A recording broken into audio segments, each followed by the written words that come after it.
One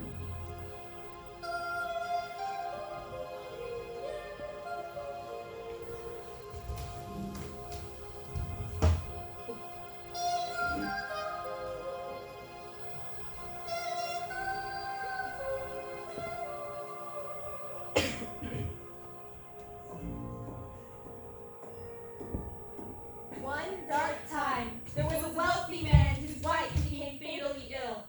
When she felt that the end of her life was near, she called upon her only little daughter to her bedside and said,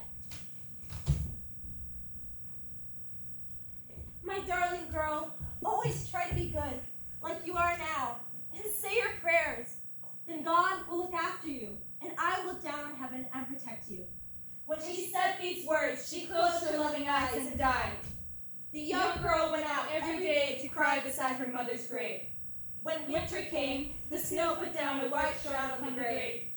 And when the sun took it off again in the spring, the girl's father remarried.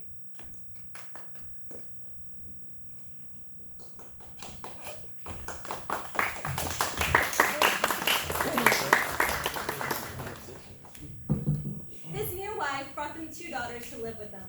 Though their faces were as lovely as flowers, their hearts were as ugly as thorns. And so, a real time of unhappiness began for the poor little stepdaughter. Why should this eyesore sit next to us at supper? Those who want to eat bread must earn it. Go to the kitchen, kitchen maid.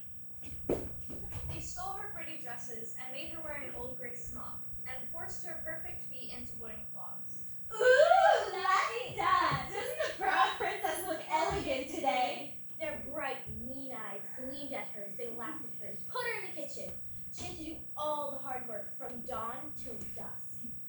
They made her do the cooking, made the washing, fed the water, and make the fire. As well as this, her stepsisters bullied her and poured peas and lentils into the ashes for her to sit there and pick them all out. At night, when she was completely worn out and exhausted with work, she was given no bed to sleep in like the others. Instead, she had to lay in the ashes by the hearth. And because this covered her in dust and grime and made her look dirty, they called her Ashputtel! One day, their father was about to set off to the market fair, and he asked his 2 stepdaughters what they would like as a present. Beautiful dresses? Pearls and sparkling diamonds. But what about you, Ashputtel? What would you like to have? Father, break off the first twig that brushes against your hat on the way home, and bring it to me. So he purchased fine dresses and precious stones for the 2 stepdaughters. And on his way home, as he was riding through the wood, a hazel twig brushed his head and knocked off his hat. he picked the twig up and put it in his pocket.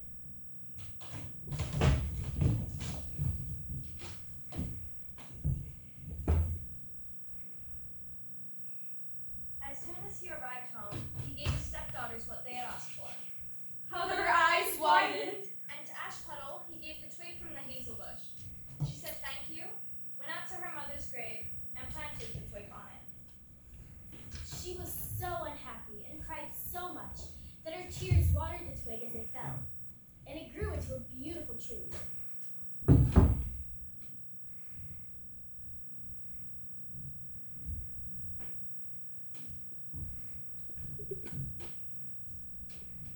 Three times a day, she wept and said her prayers.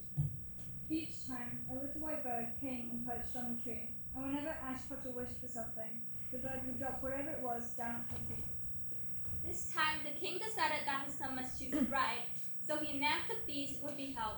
It is to last for 3 whole days, and all the beautiful young girls in the country are to be invited. When the 2 stepsisters found out that this included them, they were thrilled. Their eyes shone and their feet tapped with excitement.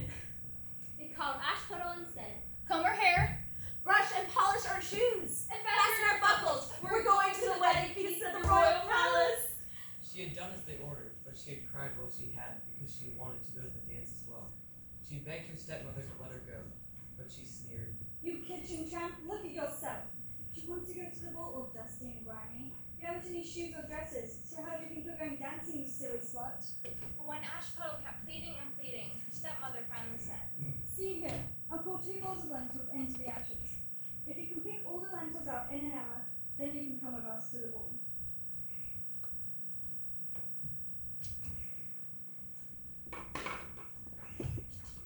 Ashputtel went through the back door and into the garden and called out, Gentle doves and turtle doves, all the birds of the sky, come and help me surround my lentils. Into the pot if they're nice to eat, but swallow the bad ones with your teeth.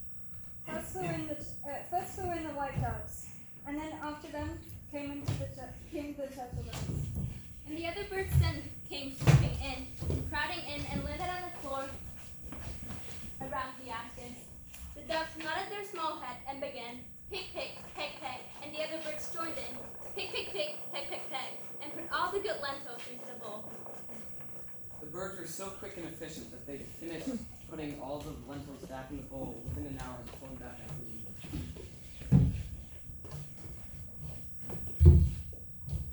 Ashputtel hurried to show the 2 bowls to her stepmother, bursting with happiness at the thought of going to the wedding feast.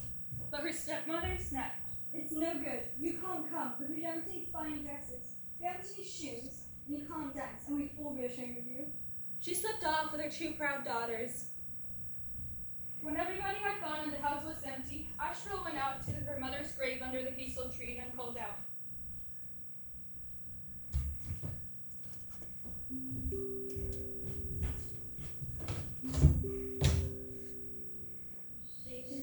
Leaves and branches, little tree, shower gold and silver down on me.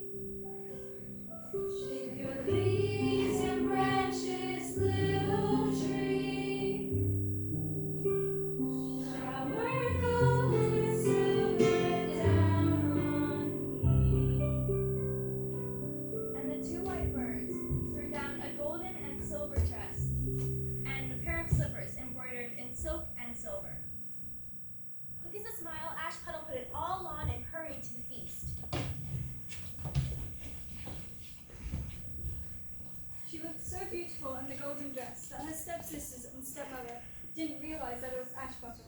Instead, they thought it must be a princess from a foreign land. The prince came up to her, bowed deeply, and took her hand, and danced off with her. He wouldn't let go of her hand or dance with anybody else. And if another man came up and asked to dance, he said, "She's my partner." Ashputtel danced till it was evening, then she wanted to go home. I will come with you and escort you home. but Ashputtel managed to slip away and hid up in the duck run. The prince waited for her father to come home and told him that the lovely, mysterious girl had jumped into the duck hut. Her father thought, Could it possibly be Ashputtel?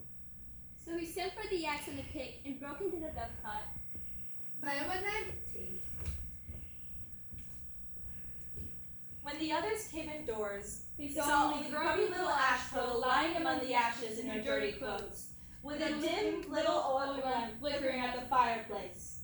The next day, the second day of the feast, after everyone had left, she went out to the hazel tree and said,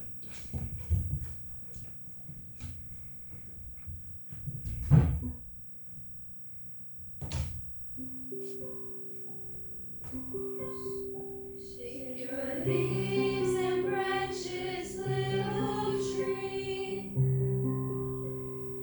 Shower gold and silver down on me. Shake your leaves and branches, little tree. Shower gold and silver down on me.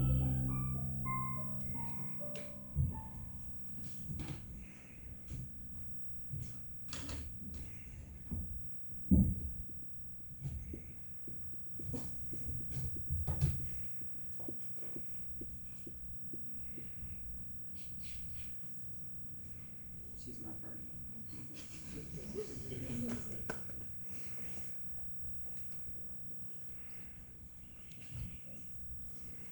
"That strange unknown girl has escaped me again. I think she must have jumped into your pear tree." Could it possibly be Ashputtel? On the third day,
march down it. Her left slipper got stuck there. The prince picked it up and looked at it closely. It was small, dainty, and golden all over. Next morning, the prince took the slipper to the house of Ashputtel's father. I'll only marry the girl whose foot fits this golden shoe.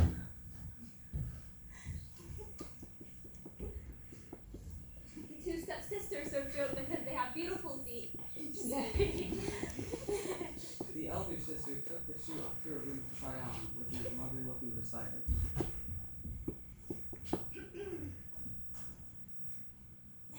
But the shoe was too small, and she couldn't fit her big toe into the shoe. So her stepmother handed her a knife and said, Cut off your toe. When you're queen, you'll never have to walk anywhere.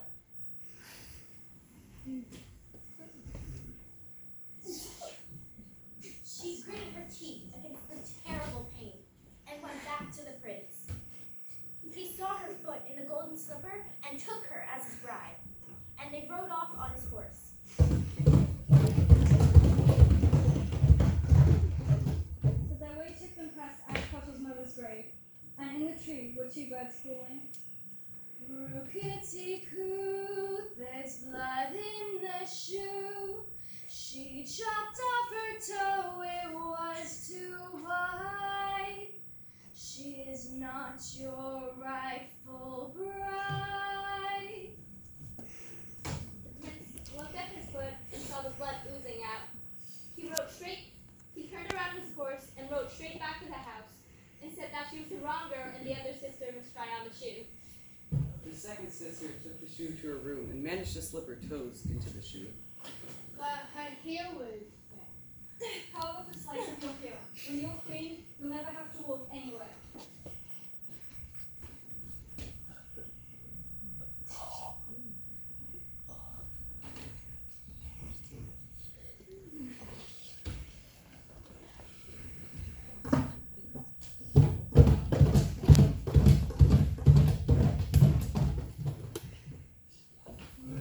Rookity-coo, there's blood in the shoe. She chopped off her heel, it was too wide. She's not your rightful bride.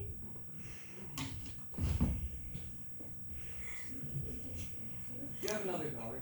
No, the only other girl is the grubby little kitchen maid whom my dead wife left behind her. She can't possibly be the bird. Send her. No, she's much too dirty. She's not fit to be looked at. But the prince insisted and Ashputtel had to appear.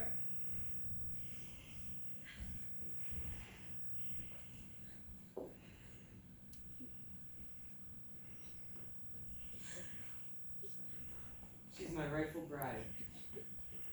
The stepmother and two sisters were thunderstruck and ashen-faced with fury. But the prince took Ashputtel and his horse and rode up with her.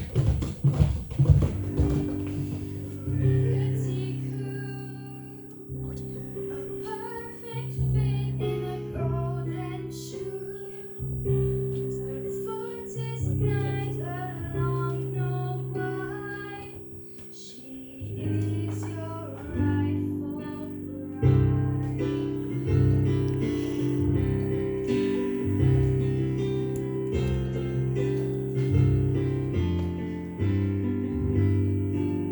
When they had sung this, the two white birds flew down and landed on Ashputtel's shoulders, one on the left and one on the right, and there they stayed. and on Ashputtel's wedding day, the two false sisters came, hoping to suck up to her and share in her good fortune. As the bridal procession entered the church, the eldest sister was on the right and the youngest on the left. But the two birds swooped down and pecked out one of their eyes.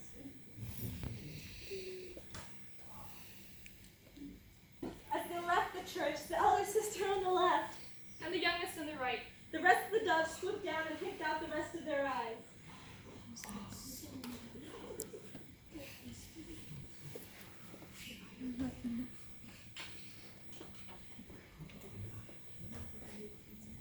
And so, Because of their cruelty and deceit, they were banished with blindness for the rest of their days.